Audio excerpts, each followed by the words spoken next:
Let's go a little further north and talk some UP hockey for the first time this season on the podcast. The Great Lakes Conference, now just 7 teams. I know Houghton opted for independent status prior to last season. So that puts us at 7 teams in the Great Lakes Conference. I'm told they're splitting into 2 divisions this year.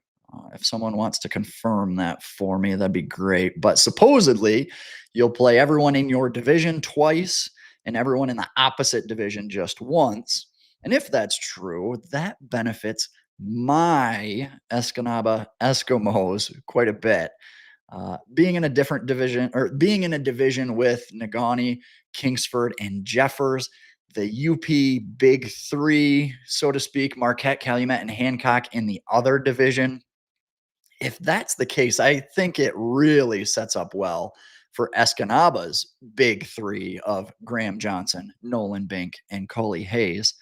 And if you go back through the archives of the podcast, I've been talking about this group and this year in particular being when all the stars align for the Eskimos, and now's the time. This trio has played 80 games of varsity hockey together for the past 3 seasons. Not to mention your senior classmates like Owen, LaBonte, and Ben Sands on top of that. This core group is impressively talented and diverse. The problem was they just didn't have the secondary pieces, the depth, etc., things like that, that it takes to make real tangible runs at the state level.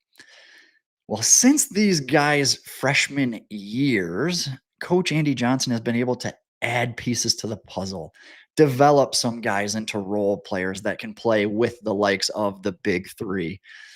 Young guys have grown up and gained experience. Nick Martinson up front, Griffin Johnson on the back end.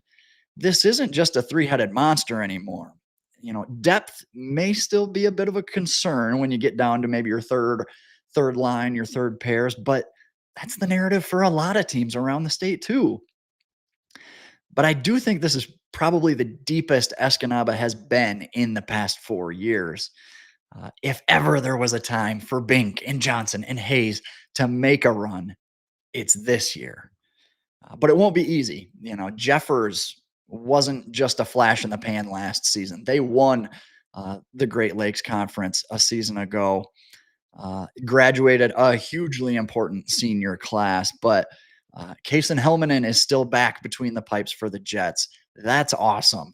Senior Brogan Turner may have to really become the guy after losing both Britt Heinonen and Benton Rahala. But he's certainly capable of being that guy for Jeffers, especially when he's got other young guys developing and looking to take on more of a role as well. Look out for guys like Max Nordstrom, who had 8 goals and 30 points last season as a freshman. I always say the biggest jump year over year in your development is between your freshman and sophomore seasons. So look out for Nordstrom to step up and be a running mate for Turner to play off of. And same thing is true for defenseman Blake Heltunen and Griffin Heinonen too. These guys were the Jets' #1 and #2 options on the back end as freshmen, and they're only going to get better too. If you thought Jeffers was going to fade away after losing that graduating class, you're wrong. There's plenty to be excited about with this bunch moving forward. Marquette, a couple young guys I liked a lot, left for the AAA circuit this past offseason, but there's still plenty of studs in this lineup. Brody Sheldon, your leading scorer from a season ago, he's back. Top defenseman Lucas Belkowski and Brody Lemire back as well. And I can't not mention my guy Seth Sandstrom. And look who everyone's talking about now, by the way. Gotta love it. It's great. He had a great showing at Team Michigan last spring, and I feel like a lot of other people started to perk up and pay attention. I believe he played in that Team Michigan game against Team USA back in August too. I could be mistaken there, but I could have swore he was in the lineup there. But I've been pounding the drum on Sandstrom for a while now. It's good to see him get some well-deserved attention from others in the hockey community, so that's pretty cool. The Sentinels are going to be nasty, man.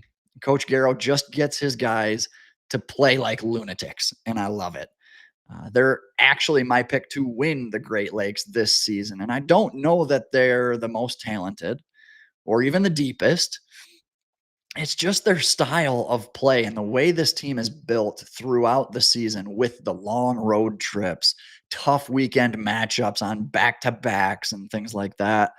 They do a great job of just preparing you for the grind. And I think that's exactly what the Great Lakes Conference schedule is going to be this year, is a grind. So